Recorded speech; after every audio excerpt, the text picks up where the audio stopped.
মৌলানা বদৰুদ্দিন আজমল অসমৰ সংখ্যালঘুৰ আশাৰ আলো নয়নৰ মণি। আসসালামু আলাইকুম, নমস্কাৰ বন্ধুসকল। আজি আমি কথা পাতিম অসমৰ ৰাজনীতিৰ এজন গুৰুত্বপূৰ্ণ নেতাৰ বিষয়ে, মৌলানা বদৰুদ্দিন আজমলৰ। এজন সফল ব্যৱসায়ী, দানশীল সমাজকৰ্মী, ইছলামী বিদ্বান, জমিয়ত উলামায়ে হিন্দৰ অসম ৰাজ্যিক সভাপতি আৰু AIUDF দলৰ প্ৰতিষ্ঠাপক। তেওঁৰ জীৱন এটা যাত্ৰা য'ত সমাজ সেৱাৰ পৰা ৰাজনীতিলৈ, দৰিদ্ৰ বঞ্চিতৰ অধিকাৰৰ যুঁজলৈকে সকলো আছে। আহক তেওঁৰ ৰাজনৈতিক আৰু উন্নয়নমূলক জীৱনৰ কাহিনী শুনো। 2005 চনত অসমৰ ৰাজনীতিত এটা নতুন অধ্যায়ৰ সূচনা হ'ল।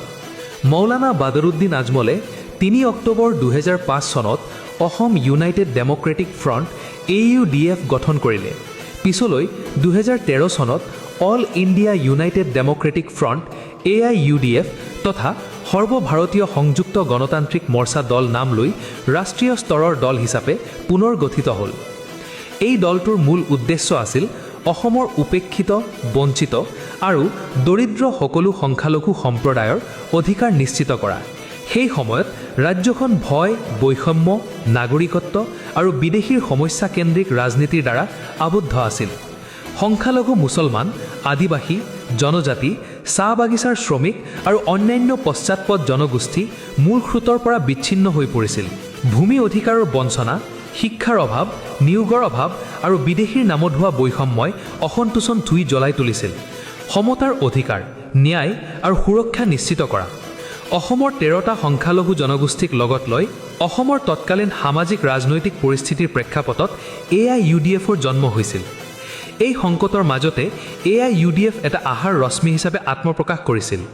দলটোৰ লক্ষ্য আছিল সাংবিধানিক অধিকাৰৰ সুৰক্ষা, ধৰ্ম নিৰপেক্ষতাৰ সংৰক্ষণ আৰু সকলো জনগোষ্ঠীৰ সমান বিকাশৰ জৰিয়তে এখন বৈষম্যমুক্ত সুষম সমাজ গঢ়ি তোলা। কেৱল এইটো এটা ৰাজনৈতিক দল নহয়, AIUDF অসমৰ সংখ্যালঘু, চাহ শ্ৰমিক, আদিবাসী আৰু অন্যান্য উপেক্ষিত জনগোষ্ঠীৰ অধিকাৰৰ এক শক্তিশালী কণ্ঠস্বৰৰ মঞ্চ। এই কেৱল সৰু দলৰ সাধাৰণ পৰিচয় নহয়, বৰঞ্চ লাখ লাখ নীৰৱ আৰু উপেক্ষিত মানুহৰ সংগ্ৰামৰ এক জীৱন্ত দলিল।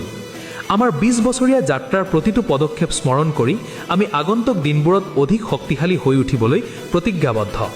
মৌলানা বদৰুদ্দিন আজমলে দলৰ প্ৰতিষ্ঠাপক সভাপতি হিচাপে দায়িত্ব গ্ৰহণ কৰিছিল আৰু আজিলৈকে তেখেতে এই পদত অধিষ্ঠিত হৈ আছে। প্ৰথমবাৰৰ বাবে অংশগ্ৰহণ কৰি অভূতপূৰ্ণ সফলতা লাভ কৰিলে, 10খন আসন জিকিলে। আজমলে 2খন আসনৰ পৰা জয়ী হ'ল, দক্ষিণ শালমাৰা আৰু জামুনামুখত। নিজৰ গৃহ সমষ্টি এৰি তেওঁ ব্ৰহ্মপুত্ৰৰ ভয়াৱহ ভাঙনিত ক্ষতিগ্ৰস্ত হোৱা দুৰ্গম দক্ষিণ শালমাৰাৰ দৰিদ্ৰ গৃহহীন মানুহৰ প্ৰতিনিধিত্ব কৰিলে। লগতে জামুনামুখত ভাতৃ চিৰাজউদ্দিন আজমলক উপ নিৰ্বাচনত জয়ী হয়। এই সফলতাই AIUDFক অসমৰ ৰাজনীতিত এক শক্তিশালী শক্তি হিচাপে প্ৰতিষ্ঠা কৰিলে। 2009 চনত আজমলে লোকসভা নিৰ্বাচনত ধুবুৰী সমষ্টিৰ পৰা জয়ী হৈ সংসদ সদস্য হ'ল। তেওঁ 2009, 2014 আৰু 2019 চনত 3বাৰ এই আসন জয়লাভ কৰিলে। ইয়াৰ উপৰিও বিধানসভা নিৰ্বাচনত 2011 চনত 18 জন বিধায়ক, 2016 চনত 13 জন বিধায়ক, 2021 চনত 16 জন বিধায়ক, লোকসভা নিৰ্বাচনত 2014 চনত 3 জন সংসদ সদস্য হৈছিল। মৌলানা বদৰুদ্দিন আজমল, মৌলানা চিৰাজউদ্দিন আজমল আৰু ৰাধেশ্যাম বিশ্বাস। ধুবুৰীত তেওঁৰ উন্নয়নমূলক কামবোৰ অতি উল্লেখযোগ্য। ধুবুৰী ফুলবাৰী দলং নিৰ্মাণ, ধুবুৰী মেডিকেল কলেজৰ স্থাপন, ধুবুৰী এয়াৰপৰ্টৰ উন্নয়ন তথা আৰম্ভণি, ধুবুৰী ৰেলৱে ষ্টেচন নতুনকৈ চালু কৰা, ধুবুৰী জাহাজঘাট নিৰ্মাণ, ধুবুৰী জিলাত কৃষি বিশ্ববিদ্যালয় স্থাপন। ধুবুৰী ফুলবাৰী দলংখন সম্পূৰ্ণ হোৱাৰ পিছত অকল এই অঞ্চলৰ মানুহৰ যাতায়াতৰ সুবিধা নহয়, সামাজিক অৰ্থনৈতিৰ বাবে লাভান্বিত হ'ব।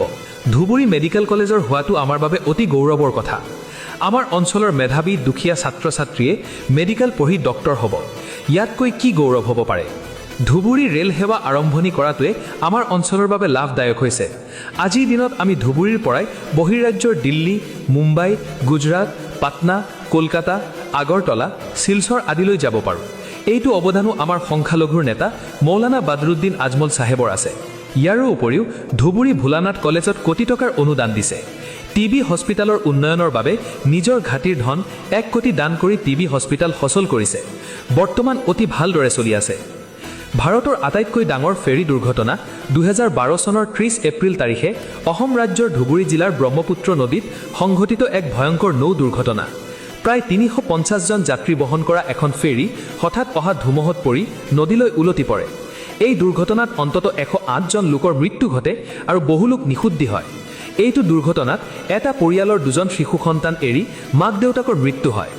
সেই ল'ৰা দুজনক ৰাহুল গান্ধী আৰু তৰুণ গগৈ লগতে তেতিয়াৰ মন্ত্ৰী ৰকিবুল হুছেইনে দায়িত্ব লয়, কিন্তু অকল দায়িত্ব লৈয়ে থাকে, পিছলৈ ল'ৰা দুজনক কোনো সহায় নকৰে। সেইটো শুনাৰ পিছত আমাৰ মানৱ দৰদী নেতা মৌলানা বাদৰুদ্দিন আজমলে তথা আজমল ফাউণ্ডেশ্যনে শিশু দুজনক বিচাৰি উলিয়াই পঢ়া শুনা আৰু ভৰণ পোষণৰ দায়িত্ব লয়। আজিৰ দিনত তাৰ এজন হাছিফ মেডিকেলত ফাইনেল ইয়াৰত অধ্যয়ন কৰি আছে আৰু এবছৰ পিছত ডক্টৰ হৈ আহিব। আৰু ডাঙৰ ভাতৃয়ে গ্ৰেজুৱেশ্যন পাছ কৰি আজমল ফাউণ্ডেশ্যনত ভাল দৰমহাত চাকৰি কৰি আছে। যিটো কাম ৰাষ্ট্ৰীয় নেতা তথা কংগ্ৰেছ প্ৰধানমন্ত্ৰীৰ প্ৰাৰ্থী ৰাহুল গান্ধী, অসমৰ 3বাৰৰ মুখ্যমন্ত্ৰী তৰুণ গগৈ আৰু বন মন্ত্ৰী তথা বৰ্তমানৰ সংসদ ৰকিবুল হুছেইনে কৰিব পৰা নাই, সেই কাম আমাৰ জননেতা গৰীবৰ নেতা মৌলানা বাদৰুদ্দিন আজমল চাহেবে কৰিছে। অকল হাছিফ আৰু তেওঁৰ ভাতৃ নহয়, তেনে হাজাৰৰো উদাহৰণ আছে। এনে দুৰ্ঘটনা যাতে নহয় তাৰ বাবে মেডেটাৰী আৰু ফকীৰগঞ্জ অঞ্চলত যাত্ৰীবাহী জাহাজ অনুমোদন কৰাই সেই অঞ্চলৰ মানুহৰ বাবে যাতায়াত সুবিধা বৃদ্ধি কৰাইছে, যিটো আজিৰ দিনতো সুকলমে চলি আছে। আটাইতকৈ গুৰুত্বপূৰ্ণ কাম হ'ল NRC প্ৰক্ৰিয়াৰ সময়ত তেওঁ 48 লাখ মহিলাৰ পঞ্চায়তৰ লিংক প্ৰমাণপত্ৰৰ জৰিয়তে নাগৰিকত্ব পঞ্জীয়নত সহায় কৰি বহুতো পৰিয়ালক ৰক্ষা কৰিলে, NRCত নাম সোমোৱাত সহায় কৰিলে। নহ'লে আজি আমাৰ 48 লাখতকৈ অধিক মা ভনীহঁতৰ নাম নাথাকিলেহেঁতেন। হয়তো সেই সকলোক মা ভনীহঁতক আজিৰ দিনত হয়তো বাংলাদেশলৈ পুজবেকৰ কবলত পৰিলেহেঁতেন, নাইবা সিহঁতৰ ঠাই কংগ্ৰেছ বনোৱা ডিটেনশ্যন কেম্প হ'লেহেঁতেন। 2012 চনত তৰুণ গগৈ নেতৃত্বাধীন অসম চৰকাৰ থকা সময়ত BTAD সংঘৰ্ষত তেওঁ মানুহক সহায় সহযোগিতা আগবঢ়াইছিল। তেখেতে নিজে অসহায় মানুহক আশ্ৰয়স্থল বনাই দিছে, খোৱাৰ ব্যৱস্থা কৰিছে, লগতে সিহঁতৰ ওচৰত সহানুভূতি প্ৰদৰ্শন কৰিছিল, যিটো তৰুণ গগৈ নেতৃত্বাধীন অসম চৰকাৰেও কৰা নাছিল। ৰাজনীতিৰ লগতে আজমলৰ সমাজ সেৱাও অতি প্ৰশংসনীয়। 2005 চনত তেওঁ গঠন কৰিলে আজমল ফাউণ্ডেশ্যন, এখন নন প্ৰফিটেবল অৰ্গেনাইজেশ্যন সংস্থা, যি অসমত প্ৰায় 100খনতকৈ অধিক শিক্ষানুষ্ঠান পৰিচালনা কৰে। বৰ্তমান আজমল চাহেবে শিক্ষা মিছন অৰ্থাৎ এডুকেশ্যনেল ৰিভলিউশ্যন আনিছে, যাৰ দ্বাৰা চৰে চৰে শিক্ষা, ঘৰে ঘৰে শিক্ষানীতিৰ আধাৰত সকলো চৰ চাপাৰত আজমল মডেল স্কুল নামৰ শিক্ষানুষ্ঠান স্থাপন কৰিব বুলি ঘোষণা কৰিছে। কিছুমান উল্লেখযোগ্য শিক্ষানুষ্ঠান: Nazir Ajmal memorial college of education, Ajmal law college, Mariam Ajmal women's college of science and technology, Ajmal college of arts, commerce and science. এই অনুষ্ঠানবোৰে সকলো জনগোষ্ঠীৰ ছাত্ৰ ছাত্ৰীক শিক্ষা দি সশক্তিকৰণ কৰিছে। উদাহৰণস্বৰূপে মেডিকেল পৰীক্ষা অৰ্থাৎ নীট পৰীক্ষাত সফলতা 11ৰ পৰা 80লৈ বৃদ্ধি হৈছে, আৰু অমৰ সিং থাপাৰ দৰে দুখীয়া ঘৰৰ ছাত্ৰই অসমৰ উচ্চতৰ মাধ্যমিকত প্ৰথম স্থান লাভ কৰিছে। স্বাস্থ্য ক্ষেত্ৰত হাজী আব্দুল মাজিদ মেমৰিয়েল হস্পিটেল আৰু গৱেষণা কেন্দ্ৰ, হোজাই, কৰিমগঞ্জত বদৰপুৰ, গোৱালপাৰা আৰু ঢিঙত হস্পিটেল স্থাপন কৰিছে। ইতিমধ্যে অসমৰ ধুবুৰী, বৰপেটাৰ লগতে বিভিন্ন ঠাইত হস্পিটেল স্থাপন কৰিব বুলি প্ৰকাশ কৰিছে। ধুবুৰী আৰু বৰপেটাত কামৰ শুভাৰম্ভ কৰিছে। অতি সোনকালে কাম সম্পূৰ্ণ হ'ব। আমি আজমল হস্পিটেল কৰি আছোঁ ধুবুৰীত, তাৰপিছত বৰপেটাতো কৰিম, তাৰপিছত আপোনাৰ মংগলদৈতো আমি কৰিম। এতিয়ালৈকে 3টা হস্পিটেল প্ৰগ্ৰাম আমি লৈছোঁ, আৰু কমচে কম 200 বেডৰ হস্পিটেল হ'ব। ফাউণ্ডেশ্যনে অনাথ আশ্ৰম মানে মাক দেউতা নথকা এটিম ল'ৰা ছোৱালীক সাবলীকৰণ আৰু দক্ষতা বিকাশ কেন্দ্ৰ চলাই আছে। বিশেষকৈ নাৰী শিক্ষাৰ ক্ষেত্ৰত জাতি ধৰ্ম নেদেখাকৈ অসহায় দৰিদ্ৰ ঘৰৰ ছোৱালীক শিক্ষা আৰু সশক্তিকৰণত তেওঁ বিশেষ গুৰুত্ব দিছে। 2011 চনত কংগ্ৰেছ চৰকাৰ ক্ষমতাত থাকি ভূমি সংৰক্ষণ আইন কৰিছে, যাৰ ফলত বৰ্তমানৰ বিজেপি চৰকাৰে অসমত উচ্ছেদ চলাই আছে, যাৰ ফলত হাজাৰ হাজাৰ মানুহ গৃহহীন হৈছে।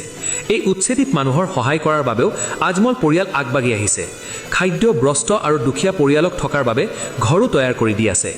ইতিমধ্যে আজমল চাহেবে ঘোষণা কৰিছে, যদি চৰকাৰৰ ফালৰ পৰা উচ্ছেদিত পৰিয়ালক মাটি দিয়ে, মানৱ দৰদী আজমল পৰিয়ালে সিহঁতক ঘৰ বনাই দিব।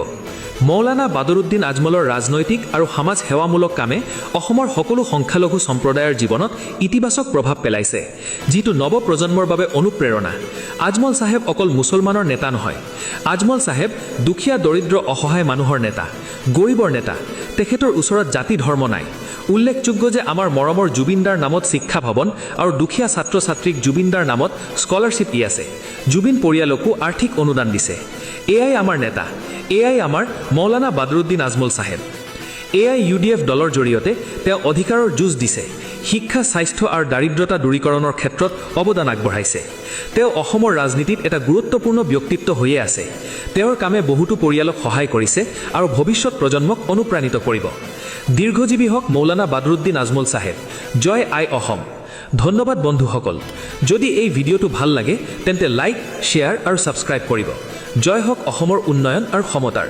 গৰীব দুখীয়াৰ অধিকাৰ নিশ্চিত হওক, তাৰেই কামনা।